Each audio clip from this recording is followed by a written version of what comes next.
कहानी की शुरुआत में हम साइबेरिया की एक जेल को देखते हैं जहां ढेर सारे जर्मन सोल्जर्स को लाइन से खड़ा कर दिया गया था। दरअसल वर्ल्ड वॉर 2 के खत्म होने के बाद रशिया ने बहुत से जर्मन सोल्जर्स को कैदी बना लिया था और उनसे कोयले की खानों में दिन रात काम करवाने लगे। हालांकि इस जेल की सिक्योरिटी काफी कम थी, लेकिन इसके बावजूद भी कोई इस जेल से भागने की कोशिश नहीं करता था, क्योंकि इस जेल के चारों तरफ बर्फ ही बर्फ थी और ये जेल किसी भी इंसानी बस्ती से पूरे 14,000 किलोमीटर दूर थी। इसलिए अगर कोई कैदी इस जेल से भाग भी गया तो साइबेरिया की जमा देने वाली सर्दी में उसकी मौत पक्की थी। ये जेल चारों तरफ हजारों किलोमीटर दूर फैली हुई बर्फ के बीच में बनाई गई थी, इसीलिए कोई भी कैदी यहाँ से भागने का सोच भी नहीं सकता था। लेकिन इन कैदियों में एक कैदी ऐसा भी था जो बहुत ही शार्प माइंड था और वो इस जेल से भागकर अपनी बीवी और बेटी के पास जाना चाहता था। इस कैदी का नाम क्लेमन फॉयरल था, जिसे इस जेल में पूरे 25 साल की सजा काटनी थी और क्लेमन ऐसा बिल्कुल भी नहीं चाहता था कि उसकी आधी जिंदगी इसी जेल में बीत जाए। क्लेमन किसी भी हालत में इस जेल से भागना चाहता था। लकीली एक दिन क्लेमन को भागने का मौका मिल गया और वो एक कोयला ले जाने वाली मालगाड़ी में बैठकर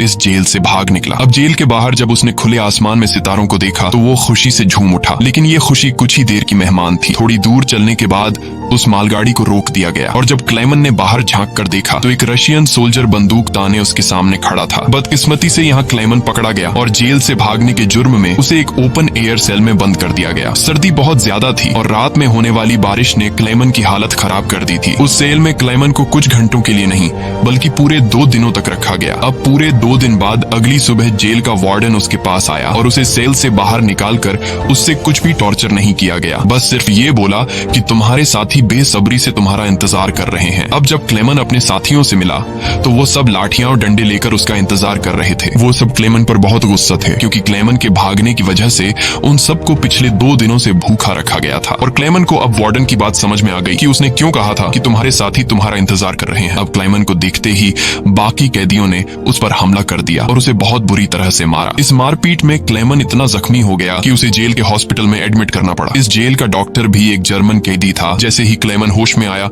उसने डॉक्टर से कहा कि मैं एक बार फिर से जेल से भागना चाहता हूं और मुझे आपकी मदद चाहिए। डॉक्टर क्लेमन की बहादुरी देखकर हैरान रह गया कि ये इतना सब कुछ झेलने के बाद भी हार मानने को तैयार नहीं। डॉक्टर ने उसे समझाया कि इस जेल से जिंदा भाग पाना नामुमकिन है और अगर तुम यहाँ से भाग भी गए तो बाहर की जमा देने वाली सर्दी में मर जाओगे। लेकिन हकीकत ये भी है कि अगर तुम यहाँ से नहीं भागे तब भी तुम्हारी मौत पक्की है, क्योंकि जिन कोयले की खानों में तुम काम करते हो वहाँ कार्बन की मात्रा बहुत ज्यादा है, जो हवा के जरिए तुम्हारे शरीर में जाता है और उससे कैंसर जैसी खतरनाक बीमारियां होती हैं। इसलिए डॉक्टर ने क्लेमन से कहा कि तुम्हें एक आखिरी बार इस जेल से भागने की कोशिश जरूर करनी चाहिए। उसके बाद डॉक्टर ने अपने सारे गर्म कपड़े, जूते और जरूरत का सारा सामान निकालकर क्लेमन को दे दिया और उसे ये भी बताया कि रशियन सोल्जर्स अपना खाना रेलवे लाइंस के पास छुपा कर रखते हैं। इसके साथ ही उसने क्लेमन को एक बंदूक भी दी ताकि वो अपनी हिफाजत कर सके। दरअसल डॉक्टर ने ये सारा सामान इसलिए पहले से इकट्ठा किया हुआ था क्योंकि वह खुद भी इस जेल से भागना चाहता था, मगर 1 हफ्ते पहले उसे पता चला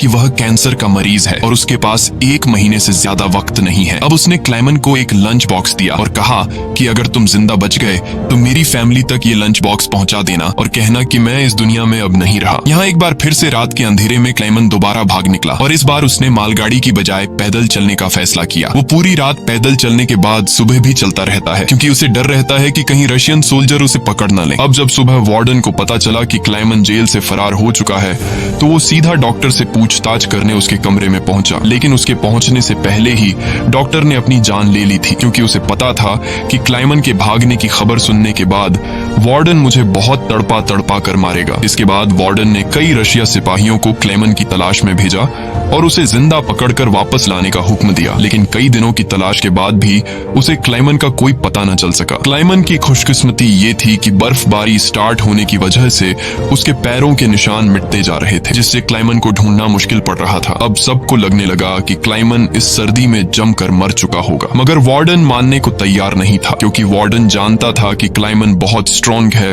और वो इतनी आसानी से हार नहीं मानेगा। इसलिए उसने तलाश जारी रखने का हुक्म दिया। वहीं दूसरी तरफ हम क्लेमन को देखते हैं जो पूरे जोश के साथ बर्फीले तूफान को पार करते हुए आगे बढ़ रहा था। जेल से भागने के 9 दिन बाद उसे अचानक कुत्तों के भौंकने की आवाज सुनाई दी और जैसे ही वो पीछे मुड़ा उसने एक स्लेज को अपनी तरफ आते देखा। उससे पहले कि वो भागता वो स्लेज उसके पास आ गई और उस पर चढ़ती हुई आगे निकल गई। तभी क्लेमन की आंख खुल गई और उसे पता चला कि वो सिर्फ सपना देख रहा था। दरअसल क्लेमन पिछले 9 दिनों से पैदल चल रहा था और अब उसका खाना भी खत्म हो चुका था। भूख और थकान की वजह से उसका आगे बढ़ना मुश्किल हो गया था, लेकिन इसके बावजूद क्लेमन ने हार नहीं मानी और जैसे तैसे चलता रहा। कुछ दिनों के बाद उसका जिस्म भी जवाब दे गया और वो भूख से बेहोश हो गया। अब कुछ घंटों बाद जब उसे होश आया, उसने अपने आसपास एक अजीब सी आवाज सुनी। तभी उसने एक सील को देखा और ये देखते ही उसकी आंखें चमक उठी। उसने फौरन अपनी बंदूक निकाली और पूरी ताकत के साथ निशाना लगाने की कोशिश की, लेकिन थकान और कमजोरी की वजह से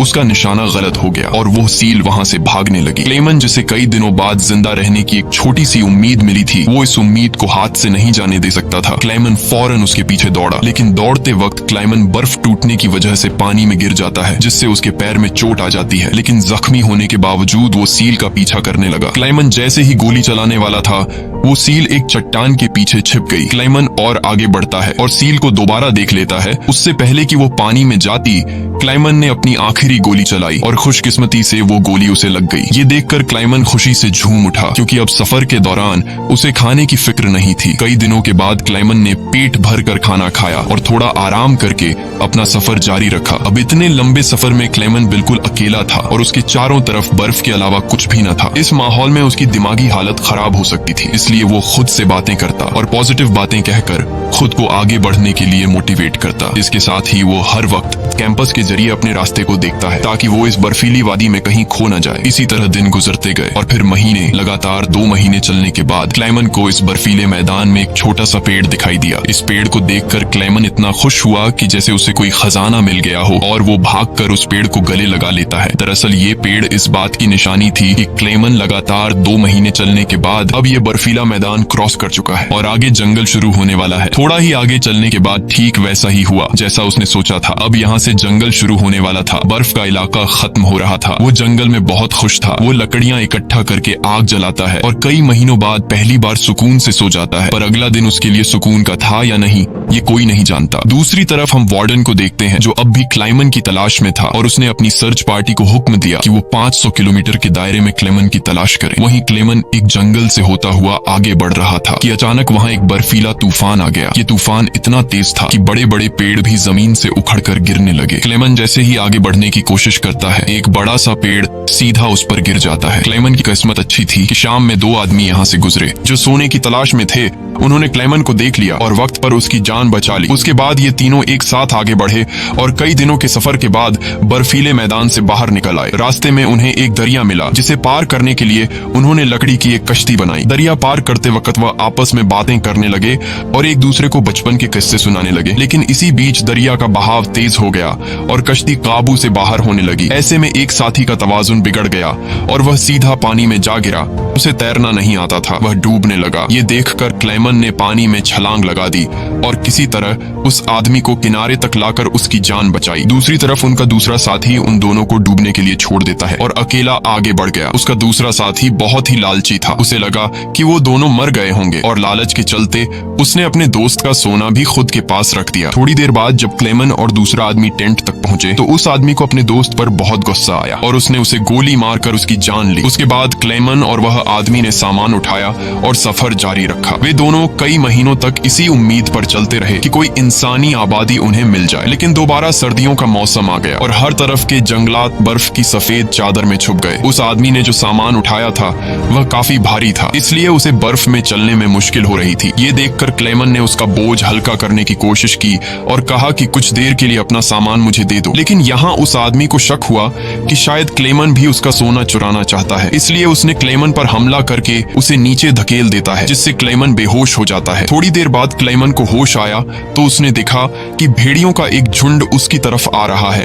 अपनी जान बचाने के लिए वो एक दरख्त पर चढ़ने लगता है, लेकिन पेड़ पर चढ़ते वक्त एक भेड़िया उसका पांव पकड़ लेता है। लेकिन दरख्त कमजोर था और दरख्त दरमियान से टूट गया, जिससे क्लेमन नीचे गिर पड़ा। अब क्लेमन को लगा कि उसकी मौत पक्की है। तभी अचानक गोली चलने की आवाज आई। क्लेमन ने आंखें खोली तो उसने देखा कि कुछ भेड़िए मर चुके हैं और जो जिंदा थे वह भाग चुके हैं। दरअसल इलाके के शिकारियों ने आकर उसकी जान बचाई। वो उसे अपने गांव ले गए, जहां गांव के लोगों ने उसका इलाज किया। बरसों की मेहनत के बाद क्लेमन एक इंसानी आबादी तक पहुंच चुका था। लोगों को देखकर उसे बेहद खुशी हुई। कई दिनों तक वो गांव में रुका और लोगों ने उसकी खूब खातिरदारी जारी की। एक दिन गांव में एक लेटर आया जो किसी और का नहीं बल्कि खुद वार्डन का था। इसमें लिखा था कि एक जर्मन फौजी हमारी जेल से फरार हो चुका है और अगर किसी ने उसे पनाह दी तो वह गद्दार कहलाएगा। अब ना चाहते हुए भी क्लेमन को यह गांव छोड़ना पड़ा, क्योंकि अगर वो यहाँ से नहीं जाता तो वार्डन इस गांव वालों को भी सजा देते। जाने से पहले गांव के लोगों ने उसे खाने पीने का सामान और एक शिकारी कुत्ता दे देते हैं। इस लंबे सफर में अब क्लेमन का एक साथी भी बन गया है, इसलिए अब उसे अकेलापन महसूस नहीं हो रहा था। वे दोनों कई दिनों तक चलते रहे। रास्ते में उन्हें एक लकड़ी की फैक्ट्री नजर आई और कुत्ता खाने की तलाश में उसकी तरफ दौड़ा। अब क्लेमन अपने कुत्ते को बचाने के लिए मिल के अंदर गया। वहां वर्करों ने क्लेमन को पहचान लिया और उसे मालिक के पास ले गए। वहां जाकर क्लेमन ने मालिक को अपनी पूरी कहानी सुनाई, जिससे सबको क्लेमन पर तरस आया। उन्होंने उसे खाना खिलाया और जर्मनी जाने वाली ट्रेन में बिठा दिया। क्लेमन खुश था कि वह जल्द अपने घर पहुंच जाएगा, लेकिन वो नहीं जानता था कि मिल के मालिक ने उसकी खबर वार्डन को दे दी है। अब वार्डन अपने सिपाहियों के साथ स्टेशन पर उसका इंतजार कर रहा था, लेकिन स्टेशन पहुंचने से पहले क्लेमन ने दूर से रशियन सोल्जर्स को देख लिया और मौका मिलते ही ट्रेन से कूदकर भाग निकला। मगर बदकिस्मती से रशियन सिपाहियों ने उसे देख लिया और उसका पीछा करने लगे। क्लेमन ने जल्दी से पटरियां पार की, लेकिन अचानक न जाने वार्डन कहां से सामने आ गया। ये देखकर क्लेमन का दिल घबरा गया, क्योंकि अब उसे लगा कि उसकी बरसों की मेहनत जाया हो गई। अब इससे पहले कि वार्डन उसे गिरफ्तार करता, क्लेमन के कुत्ते ने वार्डन पर हमला करके उसे काट लिया और यूं एक बार फिर से क्लेमन को भागने का मौका मिल गया और वह पूरी जान लगाकर यहाँ से भागने लगा। लेकिन तभी उसे गोली चलने की आवाज आई और जब उसने पीछे मुड़कर देखा तो उसने अपने कुत्ते को मरा हुआ देखा। ये देखकर क्लेमन को काफी दुख हुआ, लेकिन इसके बावजूद भी वो रुका नहीं और अपनी पूरी ताकत से आगे बढ़ता रहा। उसके बाद वो पुल के ऊपर चढ़ा और नीचे से गुजर रही ट्रेन के ऊपर कूदकर वहां से भाग निकला और कुछ इस तरह से वो वार्डन के हाथों से फिर बच निकला। अब ऐसे ही दिन गुजरते गए और क्लेमन आहिस्ता आहिस्ता इस सफर में आगे बढ़ता रहा। देखते ही देखते साल 1952 आ गया और अब क्लेमन को जेल से भागे हुए पूरे 7 साल हो चुके थे। वो उस वक्त सेंट्रल एशिया में था और एक गांव के मेले में इधर उधर भटक रहा था। उस मेले में उसने खाने पीने की अलग अलग चीजें देखी। खाने को तो उसका मन कर रहा था, लेकिन उसके पास पैसे नहीं थे, इसलिए वो दिल पर पत्थर रखकर आगे बढ़ गया। तभी उसकी नजर 2 लड़कियों पर पड़ी जो मेले में पैनकेक्स बेच रही थी। क्लेमन ये पैनकेक तो खाना चाहता था, लेकिन उस बेचारे की जेब में 1 पाई तक नहीं थी, इसलिए वो मायूस होकर आगे चलने लगा। पर तभी उनमें से एक लड़की को उस पर तरस आ गया और उसने पैनकेक का एक हिस्सा तोड़कर क्लेमन को दे दिया। पहले तो क्लेमन को थोड़ा अजीब लगा, फिर उसने लड़कियों का शुक्रिया अदा करते हुए वो पैनकेक खा लिया। अब इस मेले में एक ज्यूइश आदमी भी था जिसने ये सब कुछ देख लिया था। उसके बाद क्लेमन एक चर्च में गया और ये आदमी भी उसका पीछा करते हुए चर्च में आ पहुंचा। दरअसल ये आदमी भी किसी जमाने में एक कैदी हुआ करता था, इसलिए उसने क्लेमन को पुलिस के हवाले नहीं किया और उसकी मदद करने की कोशिश की। उसके बाद वो क्लेमन को लेकर अपने घर गया, जहाँ क्लेमन ने कई साल बाद शेव की और अपने पुराने हुलिये में वापस आया। फिर उस आदमी ने क्लेमन को एक नया पासपोर्ट दिया ताकि वो रशिया के बॉर्डर को क्रॉस करके जर्मनी पहुंच सके। क्लेमन उस आदमी से बहुत खुश हुआ। जाने से पहले क्लेमन ने उसका शुक्रिया अदा किया और रशिया और जर्मनी की बॉर्डर की तरफ निकल पड़ा। कुछ हफ्ते बाद क्लेमन रशिया के बॉर्डर तक पहुंच गया और वहां मौजूद रशियन सिपाही को अपना पासपोर्ट दिखाया। यहाँ क्लेमन को यह डर था कि कहीं वो सिपाही उसे पहचान न ले या उसका जाली पासपोर्ट पकड़ा न जाए, लेकिन खुशकिस्मती से ऐसा कुछ नहीं हुआ और सिपाही ने क्लेमन को बॉर्डर पार करने की इजाजत दे दी। अब ये देखकर क्लेमन को इतनी खुशी हुई कि वो चाहकर भी अपनी हंसी नहीं रोक पाया। अब फाइनली वो उस पुल पर आ गया, जिसे पार करते ही वो अपने मुल्क जर्मनी में पहुंच जाएगा। पर जैसे ही वो आधे रास्ते तक पहुंचा, उसकी आंखों पर एक तेज रोशनी पड़ी और जब उसने आंखें खोली तो उसने वार्डन को अपने सामने पाया। अब जब क्लेमन ने पीछे मुड़कर देखा तो वो अभी भी रशिया की जमीन पर था और इसका मतलब ये था कि वार्डन अब भी उसे गिरफ्तार कर सकता है। अब यहाँ क्लेमन का दिल टूट गया, क्योंकि उसके इतने सालों की मेहनत अब मिट्टी में मिलने वाली थी। लेकिन तभी कुछ ऐसा हुआ जिसकी उम्मीद खुद क्लेमन को भी नहीं थी। यहाँ वार्डन ने उसका रास्ता छोड़ दिया और उसे आगे जाने की इजाजत दे दी। अब पहले तो क्लेमन को यकीन नहीं हुआ, पर फिर भी वो हिम्मत करके आगे बढ़ा। दरअसल वार्डन क्लेमन के जिंदा रहने के जज्बे और उसकी बहादुरी को देखकर उससे काफी इंस्पायर हुआ, इसलिए उसने क्लेमन को गिरफ्तार नहीं किया और उसे अपने मुल्क वापस जाने दिया। और तभी वार्डन उससे ये कहता है, ये लड़ाई बस 2 सोल्जर्स के बीच थी, एक मैं और एक तुम, और इसे तुम जीत गए। जाओ अपनी जिंदगी जी लो। अब फाइनली क्लेमन ने उस बॉर्डर को पार किया और अपने देश जर्मनी पहुंच गया। इसके बाद वो अपने घर के करीब पहुंचा, जहां उसने अपनी बेटी और बीवी को देखा। अब थोड़ी देर बाद वो दोनों चर्च जाने के लिए घर से निकलती हैं, तो क्लेमन भी उनका पीछा करता हुआ चर्च में आ गया। हालांकि क्लेमन ने अभी तक अपनी बेटी को आवाज नहीं दी थी, क्योंकि उसे उम्मीद थी कि एक दिन जरूर उसके पिता आएंगे। जब उसकी बेटी ने पीछे मुड़कर देखा तो उसने अपने पिता को पहचान लिया और दौड़कर अपने पिता को गले से लगा लिया। अब इतने सालों बाद क्लेमन को जिंदा देखकर उसकी वाइफ की खुशी का तो कोई ठिकाना नहीं था। फाइनली उन तीनों ने एक दूसरे को गले लगाया और इसी के साथ सच्ची कहानी पर बनाई गई ये फिल्म यहाँ पर खत्म हो गई। उम्मीद है आपको आज की कहानी पसंद आई हो। अगर आपको ये वीडियो अच्छी लगी हो तो इसे लाइक कर देना और चैनल को सब्सक्राइब कर